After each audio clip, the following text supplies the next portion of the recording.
Hello everyone, আসসালামু আলাইকুম। আমি মাহবুবার আব্বানি বলতেছি। সবাই কেমন আছেন? আল্লাহর রহমতে ভালো আছি। তো নতুন আরেকটি ব্লগ নিয়ে হাজির হয়েছি। আর আজকে বিশেষ করে কোন কোন জায়গায় বৃষ্টি হয়েছে অবশ্যই জানাবেন। ঢাকায় কিন্তু মুষলধারে বৃষ্টি হয়েছিল, দুপুরে অনেক বৃষ্টি হয়েছিল, এরপর সন্ধ্যায় আরও বৃষ্টি হচ্ছে, এখানে হচ্ছে আর কি।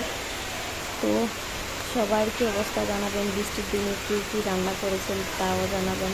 এখানে হচ্ছে আমি বারান্দাতে আসছি বৃষ্টি দেখে, আর বৃষ্টি হলে তো দেখতে ভালো লাগে, আর আমার ছেলে তো দেখা খুশি। বৃষ্টি হলে ও কী করবে, বারান্দায় যাবে, গিয়ে কী করবে, পানি ধরবে বা ফুল শরীর আসতে ভিজেছে। আজকে কিন্তু এই বছরে দুইবার বৃষ্টি হয়েছিল।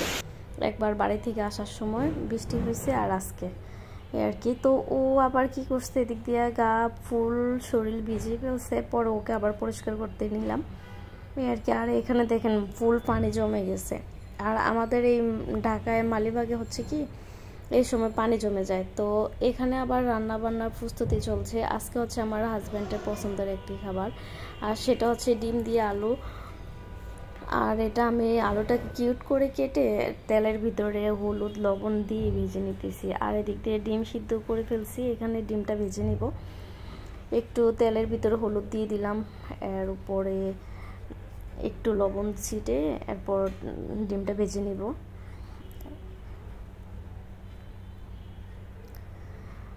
আর অবশ্যই হ্যাঁ, এরকমভাবে যদি আপনি রান্না করেন না, মাংসর মতো একদম মনে হয় যে মুরগির মাংস বা গরু মাংস রান্না করছেন, ওরকমই মনে হয়। জানি না কে খেয়েছেন বা এভাবে রান্না করে খাবেন, অবশ্যই ভালো লাগবে।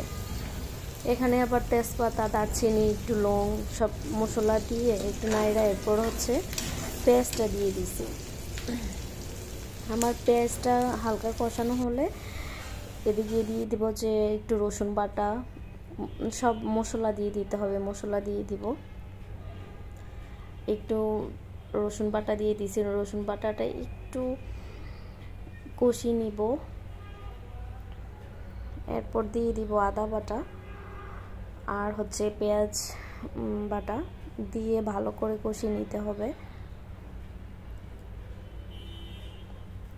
আসলে রান্নার টেস্ট কিন্তু তখনই ভালো আসে, মশলাটা যতক্ষণ আপনি ভালো করে কষাবেন। তো মশলার উপরে তেল ভাসলে মনে হবে যে মশলা কষানো হয়ে গেছে।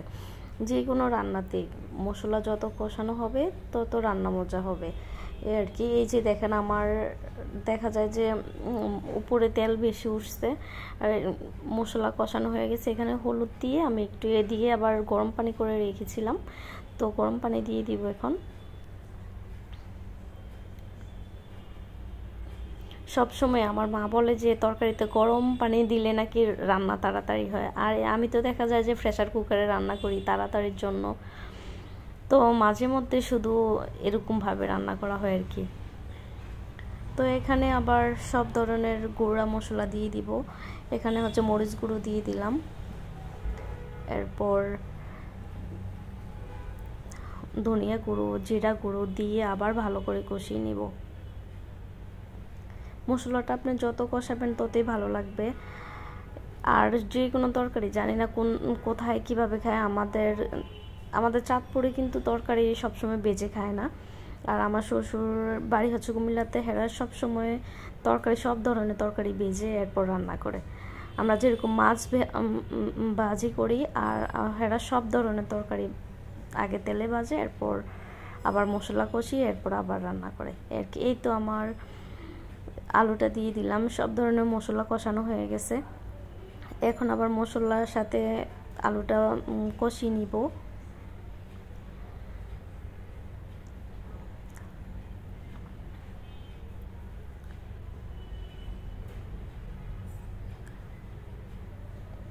এই তো আমার মশলা কষানো ডান। এদিকে হচ্ছে আবার ডিম দিয়ে দিব, ডিম দিয়ে এরপর গরম পানি দিয়ে দেব।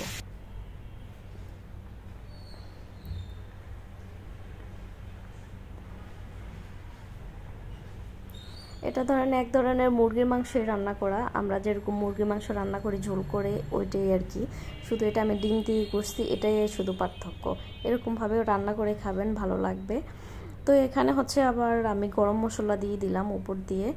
গরম মশলা দিয়ে 2 মিনিট ঢেকে রাখবো। এই তো আমার রান্না ডান। এদিকে ভাত বসিয়ে দিছি। ভালো থাকবেন। আল্লাহ।